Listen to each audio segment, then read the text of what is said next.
hay que entender que el cambio climático hoy en día es una ciencia global que está afectando a todo, a la oceanografía, a la botánica, a casi todas las disciplinas de las ciencias naturales. Está convulsionándolo todo. Y una de las ramas múltiples es la de la historia del clima. Por eso sabemos lo que está pasando, porque tenemos un conocimiento de la historia reciente instrumental y toda una historia milenaria de cómo se ha ido reconstruyendo el clima.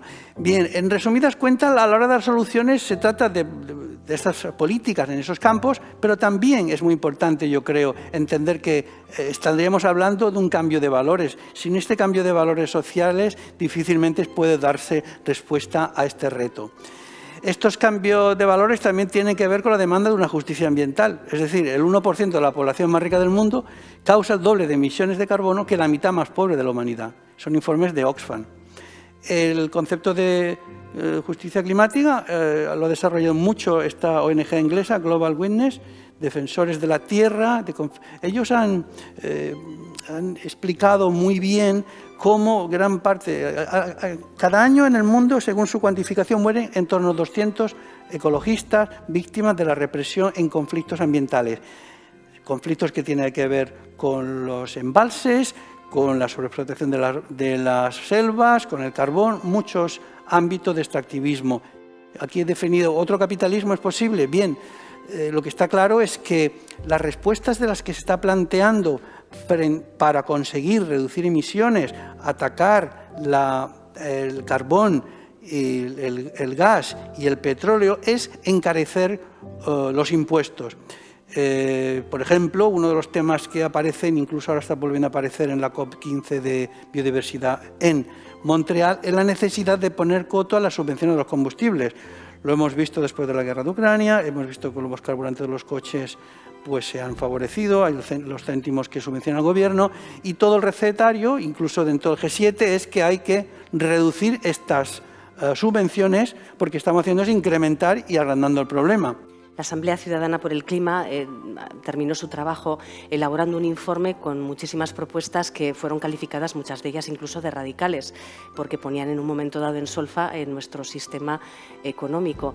Se hablaba abiertamente de la necesidad del decrecimiento y bueno, muchas otras cuestiones que has mencionado en tu charla. Uno de los aspectos que quizás también quedó o por el que se pasó de manera muy superficial, es el hecho de que al final no tenían mucho margen de maniobra. Expusieron un informe y poco más.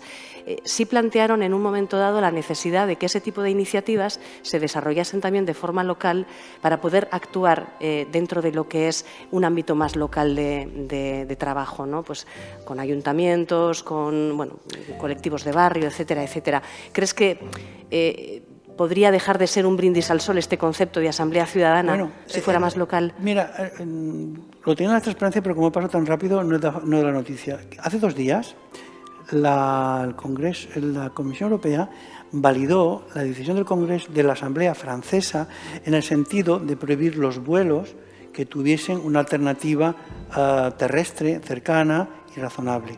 Esto surgió de los propios ciudadanos, lo llevaron a la Asamblea Ciudadana y esta a su vez lo llevó al Congreso.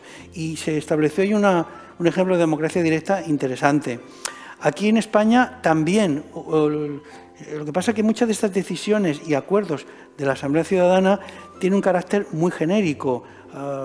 Declinan un montón de infinitivos muy genéricos, de tal manera que hace falta cuantificarlo. Esto ha llegado ahora al Congreso, veremos qué ocurre. El hecho es que Francia ha abierto un camino.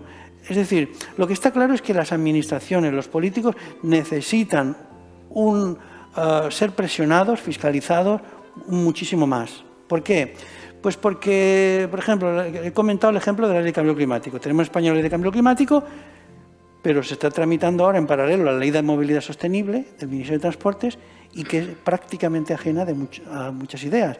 La Ley de Cambio Climático dice que tenemos que crear zonas de bajas emisiones en todas las ciudades a partir del 1 de enero del año 2023 y el reglamento no se ha hecho y no lo vamos a tener. Hay 2 o 3 ciudades que van a tener estas zonas donde se va a acotar el tráfico y dar prioridad a los coches limpios, a unas atmósferas más sanas para los ciudadanos. Por lo tanto, es decir, podemos legislar y nos encontramos con que las administraciones pueden sentirse muy acomodadas.